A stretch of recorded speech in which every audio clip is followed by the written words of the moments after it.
Sai Ram. With pranams at the lotus feet of our most beloved Bhagavan, dear brothers and sisters, welcome back to this morning session. This morning, I would like to share with you certain essential principles of Vedanta or spirituality. I would rather give it a title to this: Nuggets of Wisdom. Nuggets are the pieces of gold. So, nuggets of wisdom, these are the pieces of gold of wisdom.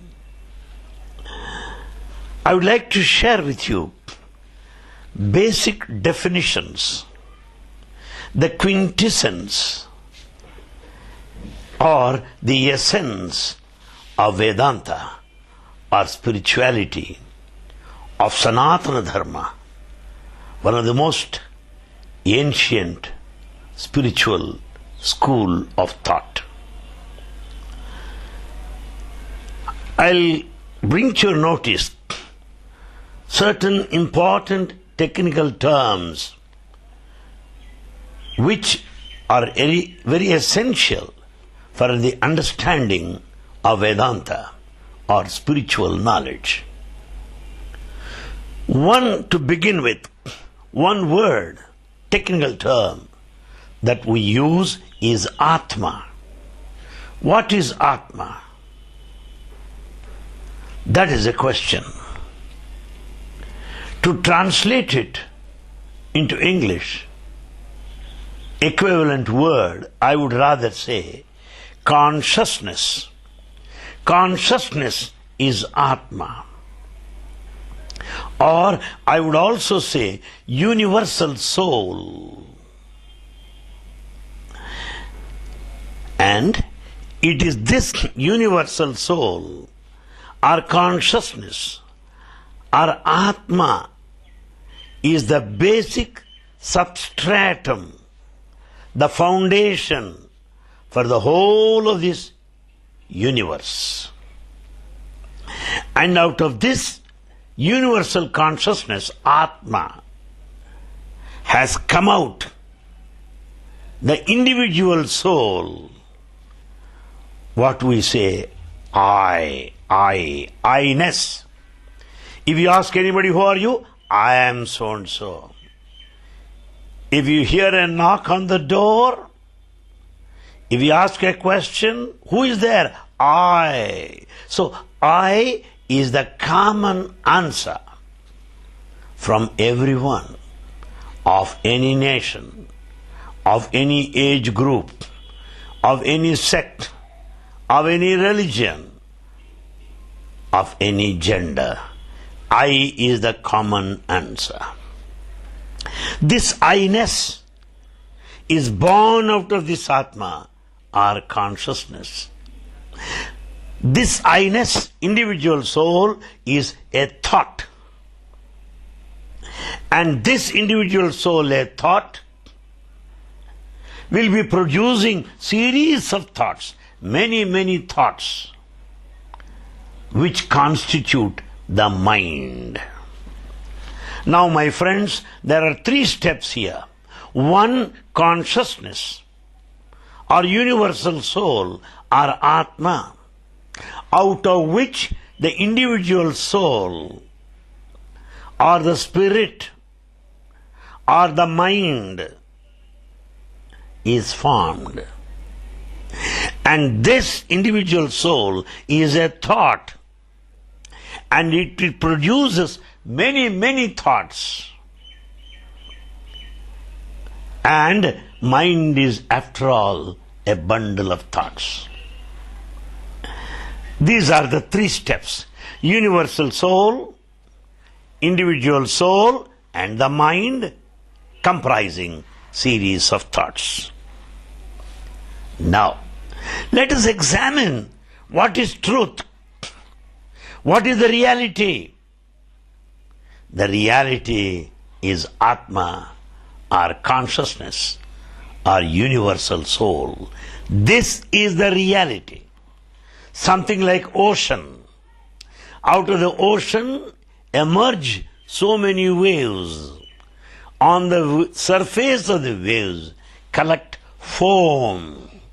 So ocean is the universal consciousness, or universal soul, or Atma, while waves are individual souls, or jivas. Jiva, individual soul, and over which you find foam getting collected, comprising water bubbles, which are all the thoughts collected in the mind. This is the basic principle explained by Ramana Maharshi, so well supported by Bhagavan Sri Sat Sai Baba in his thoughts. The example of a sea, wave and foam, representing Atma consciousness, universal soul, equal to ocean, individual soul, equal to the wave and the mind, the foam, water bubbles, thoughts, is given by Baba. I beg to be excused if I am repetitive. Kindly pardon me. Being a teacher sometimes, I doubt whether I could reach you or not. And therefore I repeat. But I know that each one of you is smarter than me, greater intellectuals, I know that. But it's only my habit of teaching makes me repetitive. That's all. Then second concept. We say ego. What is this ego? Where is it? Ego in Sanskrit is called ahankara. Ahankara is ego. What is it? Where is it? This ahankara, ego, is I-ness, or the mind, or the individual soul. So, having been separated from Atma, the consciousness, this separate entity of a wave, the individual soul, is ego or ahankara. Because if I say I, that is ego. This I-ness is ego. That's what we call ahankara.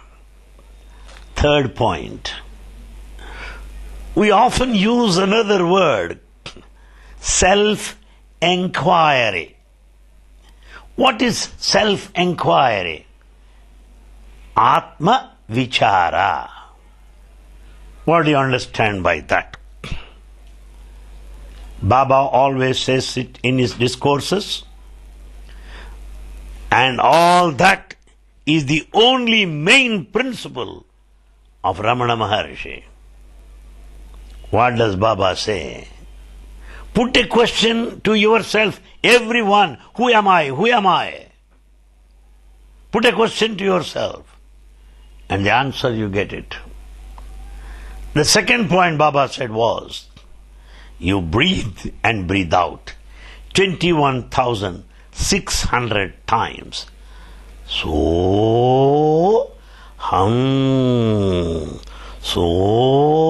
hum, inhalation, exhalation. This so hum is a mantra, which means I am God, I am God. Therefore, this is Soham mantra japa. It is repetition of mantra. Soham. So, a question, who am I? Koham. Who am I? Koham. Who am I? The answer is Soham. I am you. I am you. I am God. Therefore, Ramana Maharshi says, put a question to yourself, who am I? Who am I? you'll get the answer. This sort of inquiry, this sort of putting a question to one's own self, who am I, is what is called self-inquiry. The self-inquiry is very necessary for all of us, for the entire humanity. You may belong to any religion, you may belong to any faith, you may belong to any country, whatever may be. All religions, all paths, all faiths, all seekers, all teachers, aspirants, all gurus, they all say one thing. Self-inquiry most important. That is what is called Atma Vichara. Sai devotees should take this point seriously. Self-inquiry as the main, most important spiritual quest or spiritual journey. Now what happens? In this Atma Vichara or self-inquiry, what happens? When I question myself, who am I, who am I, who am I? Thoughts stop. When thoughts stop, the very question, who am I, also stops automatically. Then what happens? The individual self, I, will get merged into the universal I. Meaning the wave will go back to the ocean. The wave has come out of the ocean and the wave will go back to the ocean. Ocean is Atma, wave is I-ness or ego or individual soul. Therefore, by putting this question, who am I, all thoughts will stop. The individual soul, I-ness, will get merged into the universal soul, the Atma, the consciousness. There you enjoy the state of bliss, the non-dual bliss, supreme bliss, which is the aim of spiritual journey, which is the purpose of all spiritual paths. Then, my friends, we are under the impression that we can repeat some mantra, that we can concentrate, that we can meditate on the self. But the answer is simple. Turn your mind inward, that's all. When once the mind is turned inward, thoughts stop. Do not entertain any more thoughts. Whenever any thought comes, brush it aside. Don't allow the flow of thoughts into your mind. Everyone knows one's own thought. You have one thought right now. Why can't I go to some place during this weekend? You may have one thought. Why can't I have an ice cream? You may have a thought. Why can't I have a ride with my family to beach? You know your thought. But what you have to do is now withdraw those thoughts. Don't allow any more thoughts to flow in. When one's thoughts are stopped or thoughts are withdrawn, you get into that thoughtless state. That thoughtlessness is what we call samadhi, the ultimate of meditation. I may draw your attention to one point. Mantra, repetition of mantra or Gayatri is also a thought. Stop that. Do not have any mantra or any kind. At that state, of thoughtlessness.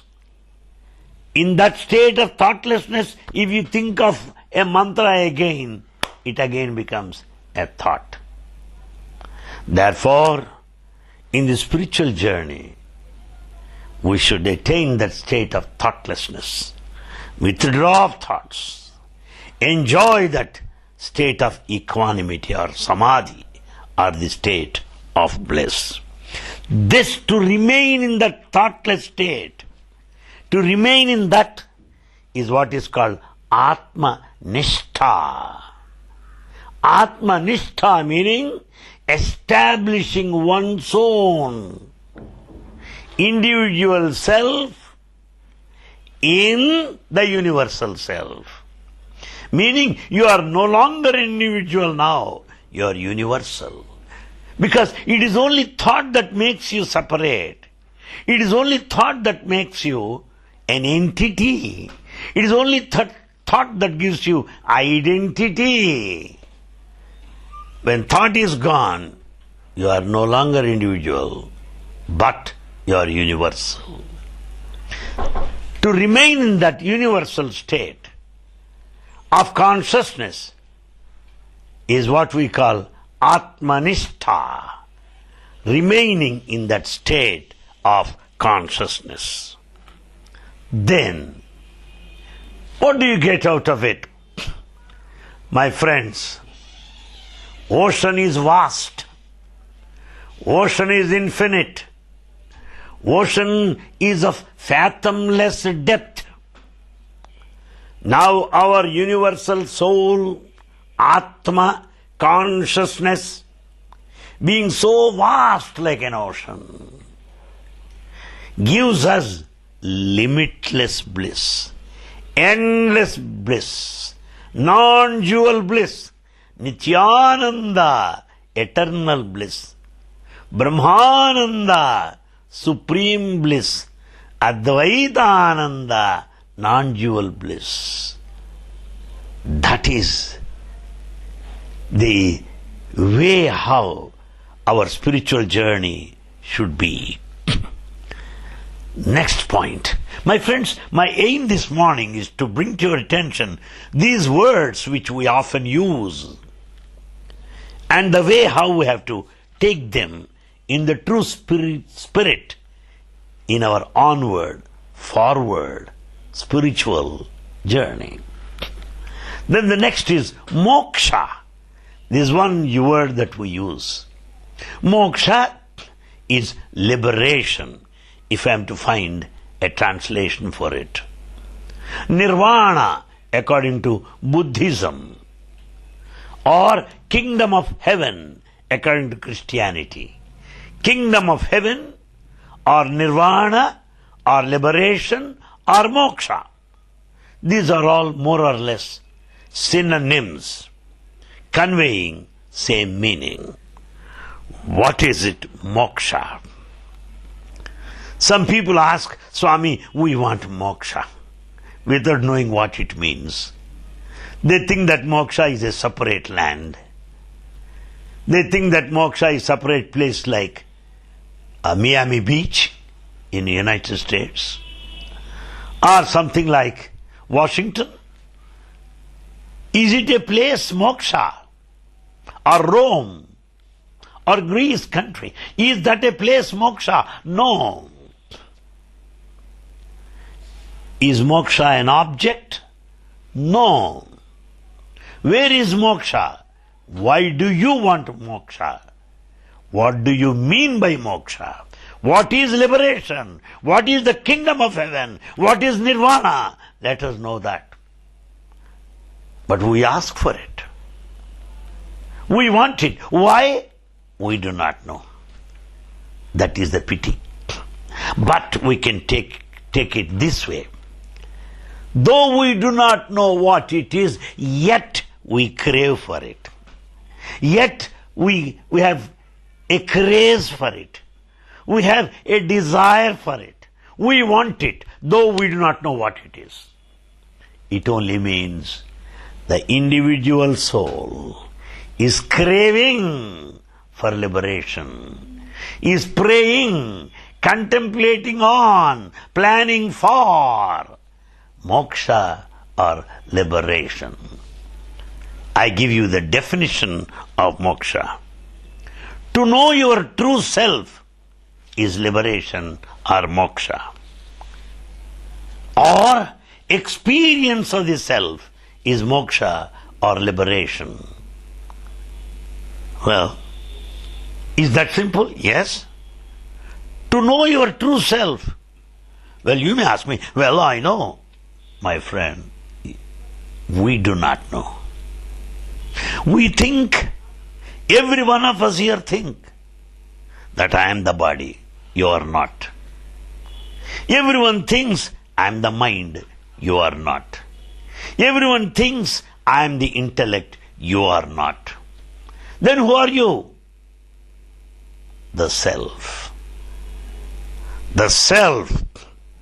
When these things are taken away, the body identification of the mind, identification with the intellect, when these things are taken away, you remain as Atma, the Supreme Self, the consciousness. That Supreme Self-consciousness with body, mind and intellect is what we are today as individual selves. I'm an individual self with body, mind, intellect, covering the consciousness inside, which is supreme, vast, infinite, universal.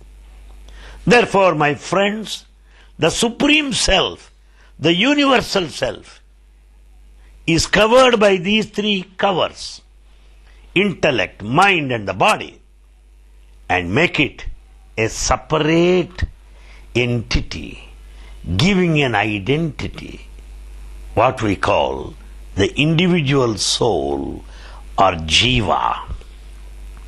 That's what it is. Now, you may ask me, what is the use of individual soul? I-ness, what is the use of it? When you are that, the universal soul, Atma, why this individual soul, I-ness, why? Why can't I be Atma, remain there as ocean? Why can't I remain there as ocean? Why should I come out as a wave? Why? Why this I-ness? Why this separateness? The answer is simple, my friend. Whatever you think from the point of I. I think, I hope, I presume, I believe. So all your thoughts are based on this I-ness. And you also say, I did that, I will do that, I am doing this. All actions are also based on I-ness. So this I-ness or individual soul is the foundation for thoughts and also different actions. That's the purpose of it. Then what happens? This individual soul, I-ness, in association with the body, starts functioning. The individual soul with this body functions as a professor. Individual soul with the body functions as a doctor, functions as an engineer, as a politician, householder, whatever may be. In other words, body is an instrument. Body is an instrument for the expression of thought into action. Thought is put into action through the instrument of the body. It is the body that does. It is the body center of attractions, actions, prompted by the mind or the individual soul. The individual soul is the mind, I-ness, ego, and it is the thought of the ego which will make this body to act. Thus body is an instrument. Now my friends, I'll bring to your attention 3 other important levels of consciousness. 3 levels of awareness. First level. My mind is active now. Active mind. Yes, I think, I share, I plan. Yes, I feel. So this state of the mind, which can think, which can feel, which can express through the senses, is the active state of mind. And this active state of mind makes this body see, makes this body hear. So active mind with the body is what is called waking state or Jagrat. Waking state or Jagrat is an active mind functioning through the body. This is the first level of awareness or consciousness. Then we come to the second state. The body is inactive because body is lying on bed in the night. It is tired and I wanted to rest. So body is inactive but mind is still active. Starts dreaming. So who is dreaming now? Mind. Why? It is active. How about the body? It is on bed inactive in the night time. So this active mind will create something different there in the dreamland, making you rich or poor, VIP or nobody, pain or pleasure. The mind creates a separate world.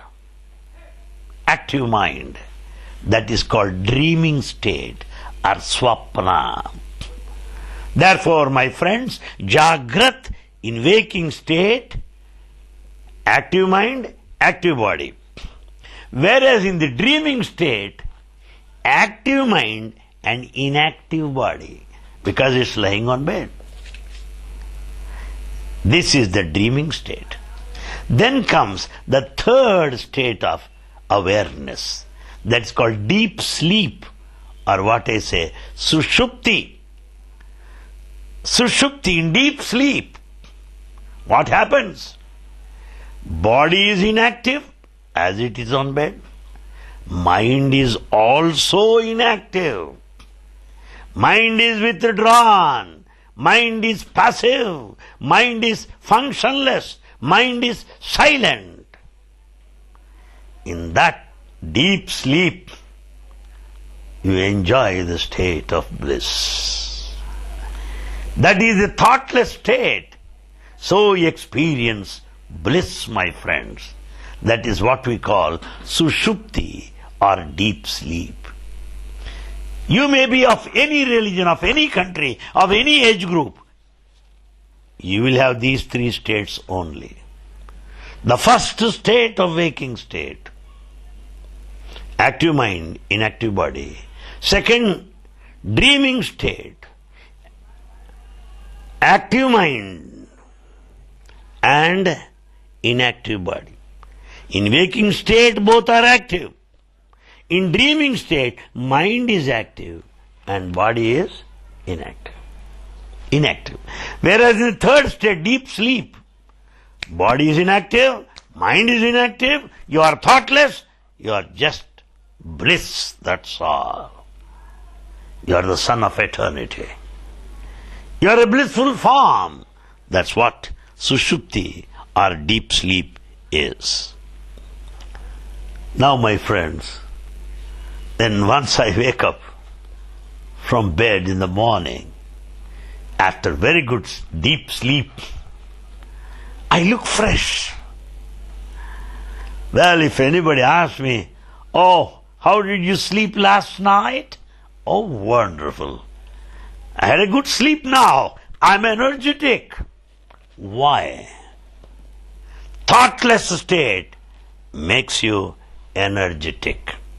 Thoughtless state makes you blissful. Thoughtless state makes you look fresh and active. That's why next morning we all look fresh and very active. That then our question is this: why I do not experience this self, Atma, the supreme consciousness within me?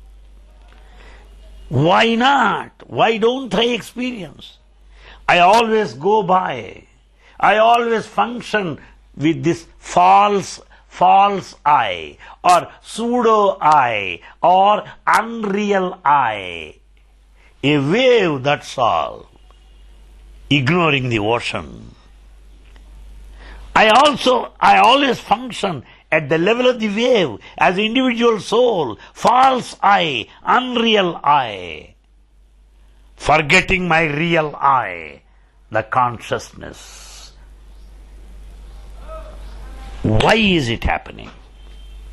Why do I not experience my real I, that consciousness, that Atma? Why? Only one simple answer: your mind. Mind is responsible. Mind is an obstacle.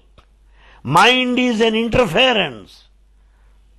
Therefore, I am not able to experience my true self. Why? False self is nothing but the mind, like a wave. And this false self, like a wave, retreats, goes back. Only the ocean true self remains. This is the reason which we have to know that. Well, I'll give you one example.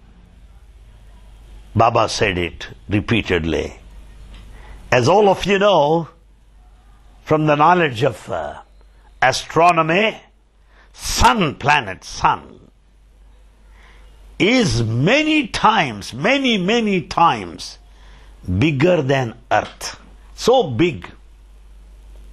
Such big Sun in size, many times more than Earth, is simply covered by a cloud. When a cloud appears, you do not see the sun. Similarly, sun is the ocean, sun is the consciousness, sun is the real I, while the cloud is a wave, while the cloud is a false I, while the cloud is the mind, which is interfering from the vision of sun. That's how we have got to take it. Then we often hear another Vedic dictum or Vedic teaching, Vedic saying. What is it? Aham Brahmasmi. This is what Baba says. Aham Brahmasmi. I am Brahman. Aham, I. Brahma, supreme. Asmi, I am that. I am God. I am Brahma. That's what Aham Brahmasmi. Here I would like to give you a clarification for better understanding of this Aham Brahmasmi. What do you mean by that? Aham Brahma, I am Brahma, meaning what? Brahma means vastness. Brahma means infinite. Brahma means unlimited. Brahma is expansiveness, vast, universal. So, I am Brahma, meaning I am not limited. I am not finite. I am not an individual soul. I am not the mind. I am not this false I. I am Brahman. I am that real I, Brahma. I am the real I, the infinite. I am the real I, the consciousness. I am the real I, the universal soul. I am not an individual soul.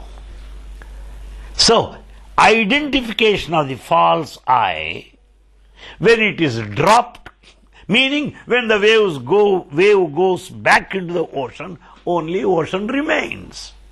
In a similar way, that consciousness remains as an eternal witness. That's the meaning of Aham Brahmasmi. Then, I should also tell you what sadhana is. Many people use this word, sadhana, spiritual practice. What is this practice? What is true sadhana? Many people think to go on pilgrimage is sadhana. Many people think writing the holy name is sadhana. Many people think repeating God's name is sadhana. Concentration is sadhana. Worship is sadhana. They may be different sadhanas, different spiritual paths, but the best, the surest, the highest sadhana, spiritual path is self-enquiry.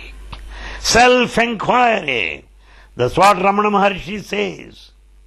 The highest sadhana is to know yourself. Know yourself. Who are you? Who are you? Who am I? Who am I?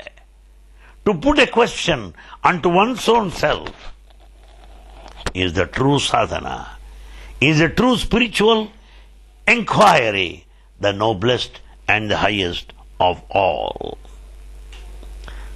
Then we come across another word, Maya. Maya.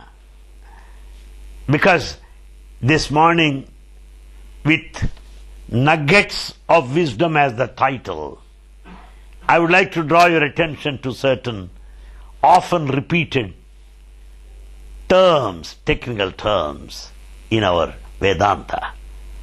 The another word that we often use is Maya. Many people come to me and say, Anil Kumar, this Maya. What is Maya? English translation, illusion. Illusion is Maya. But what does Baba say? There's one English word, M-Y, my. M-Y, my. Repeat that word, my. It's Maya. To say my, to use this word my, something like mine. This car is mine. This house is mine. This my, M-Y. My. My mind, my car, my body, my. This my is Maya. That's what illusion is, as Baba explained. Now, Baba also says, this Maya or illusion is not true. It is non-existent. Many people say, what can I do, sir? I am trapped by Maya. Many people say, sir, what can I do? The whole life is Maya. The whole thing is Maya. I am trapped. I am imprisoned. I am encased within Maya. What can I do? They say. It is wrong. There is no prison like Maya. There is no case like Maya. There is no sheath like Maya. There is no cover like Maya. No. Maya is only your imagination. Maya is your own mind that made it. There's no Maya at all. Searching for Maya is something like searching for a black cat on a dark night. which is non-existent. First of all, there is no cat at all, black cat. And it's a dark night in a closed room. How do you get it? Impossible. So, Maya is non-existent. It is only one's own creation, one's own imagination. Then what does Ramana Maharshi say about Maya? If you think that it is present, which is not actually there, but you think it is there. Say, for example, devil. Sir, there is a devil. There is no devil at all. You think there is a devil.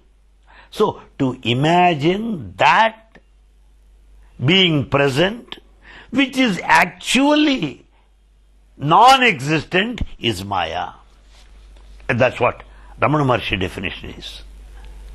That which is infinite, that which is limitless, is thought to be limited. It is Maya.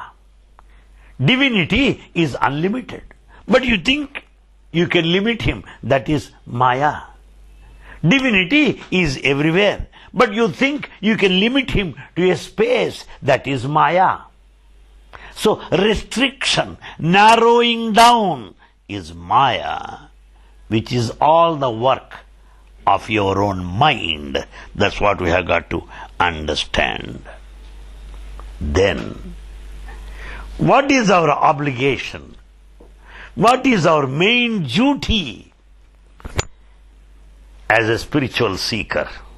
Some say, sir, I'm a devotee of such Sai Baba. Good. Some say, sir, I attend church every Sunday. Very good. Some say that, sir, I'm a Muslim. We fast. Fine. May all people say, we meditate. Very good. What is the main dharma, chief dharma, main duty of every spiritual man, of whatever religion it is? The main dharma, the main duty of every spiritual person is to know the reality, the Supreme Self. To know the Supreme Self within me. To discover myself. To know that I am not the individual self, but I am truly speaking the universal self.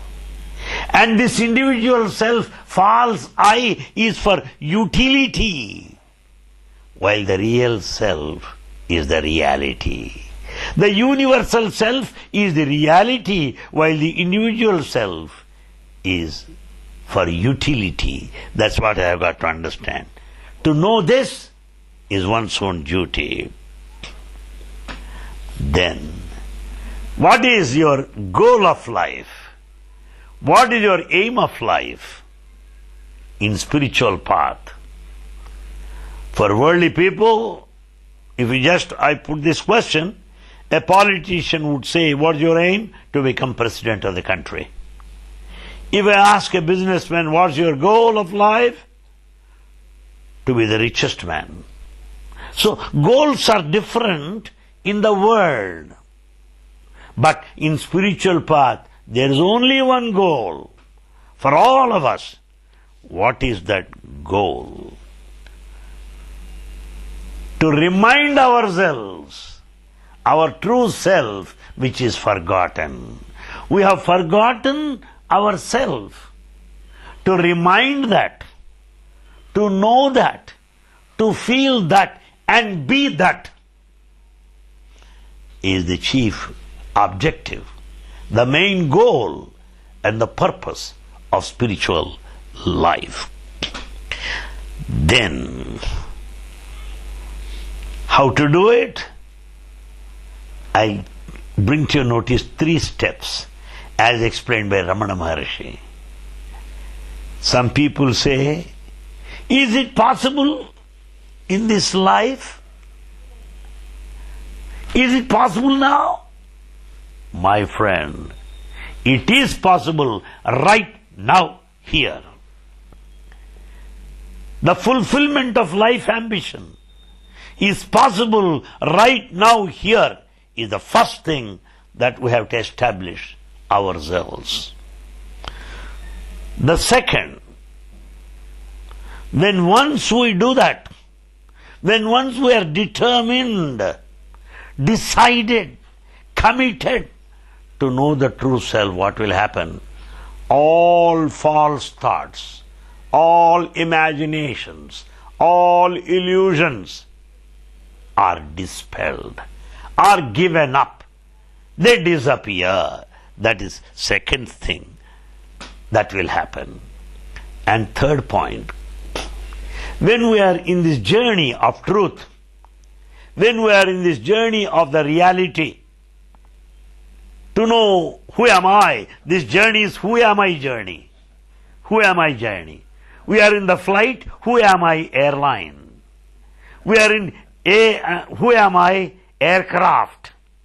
So when we are in this journey, airline, who am I airline, what should we do? Forget all our pre-established notions. We have some prejudices. We have some false ideas. We have certain notions. We have certain ideologies. We have certain spiritual identification in relation to a religion. Forget your religion. Forget your dogma.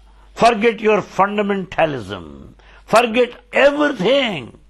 Be fresh and proceed with this strong question, who am I? Who am I? So, forgetting the past, our prejudices, notions, ideologies, traveling inward, and in the process, all illusions are gone, and you will experience your reality, your own reality, the true self, the consciousness. That's what it is.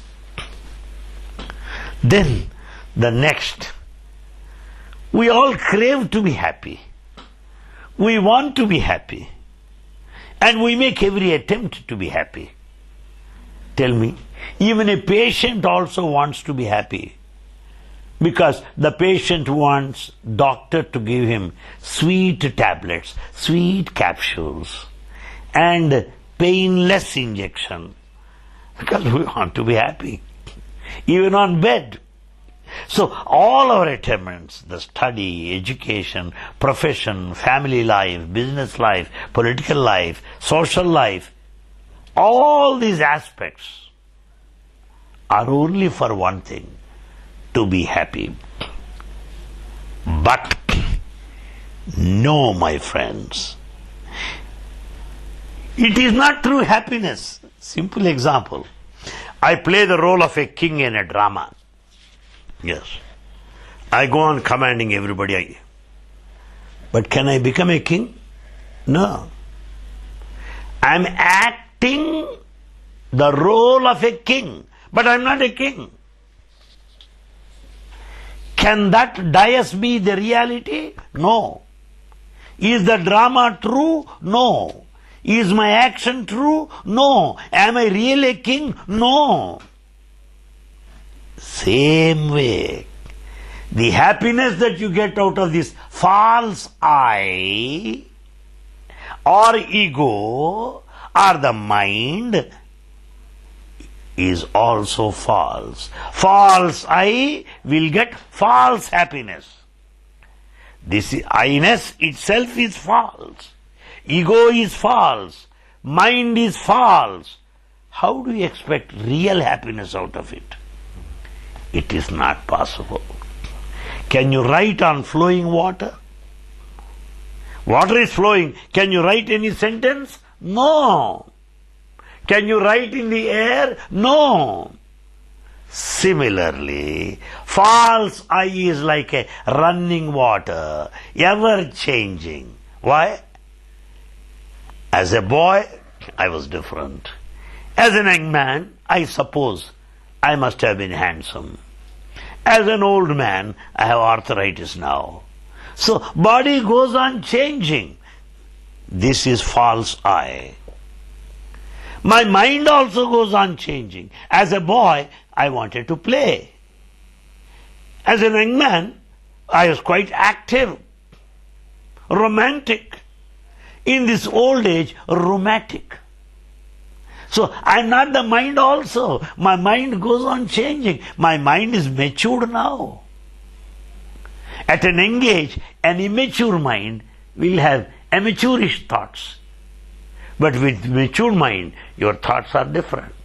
So mind is changing, that is again false I. Body is changing, false I. Mind is changing, false I. But the real I is changeless. As a boy, I was Anil Kumar. As a young man, I was Anil Kumar. In this age, I am Anil Kumar. That I-ness which is continuous, unchanging, is the real I, while the changing I, in identification with the body and the mind, goes on changing. So how do you expect real happiness in this false I? This I of utility is false, and the happiness it gets is also false. So how to get true happiness? The true happiness you will get it when you know the real I. What is that real I? Consciousness, Atma, awareness. That being true, the happiness you get is also equally true. That's what it is. Then I bring to notice another question. Some people say, times are not favorable to me. Some people say, it is my destiny. Some people say, it is my fate. Some say, everything is decided by God. Everything is preordained by God. What can I do? These are the things that we hear from so-called religious people. It is all nonsense. It is all nonsense. Because you may say it is his destiny that he has come up in life. You may say it is my fate that I could not come up in life.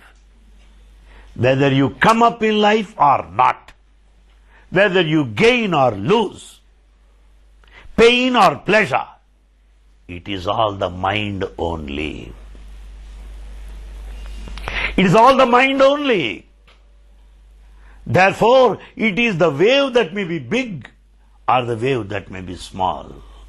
On a full moon day, the waves are so big, rushing. On other days, the waves may be a little small. So, waves differ in their size, in their force, but the ocean in depth is calm and quiet, serene. Similarly, your fate may be in your favor for all ups in life. Your fate may be negative for all the bumps, for all the shocks, for all negativity that you face in life. But up and down is the mind, that's all. So never say that it is my fate, it is my destiny. No, destiny and the mind are the states of the mind only. But the reality is beyond the mind. So no fate, no destiny can shape you, can determine you. No. It's only understanding of the reality of the self is far, far greater than the so-called destiny, so-called fate, which is centered around the mind only, or the false I. Then I would draw your attention to another point. In spirituality, you have got different schools of thought. Some say God has form. Some say God has no form. Formful, formless. Sakara, nirakara. Some say God has attributes, saguna.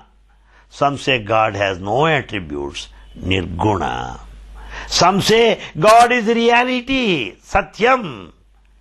The whole world, jagat, is midya, illusion.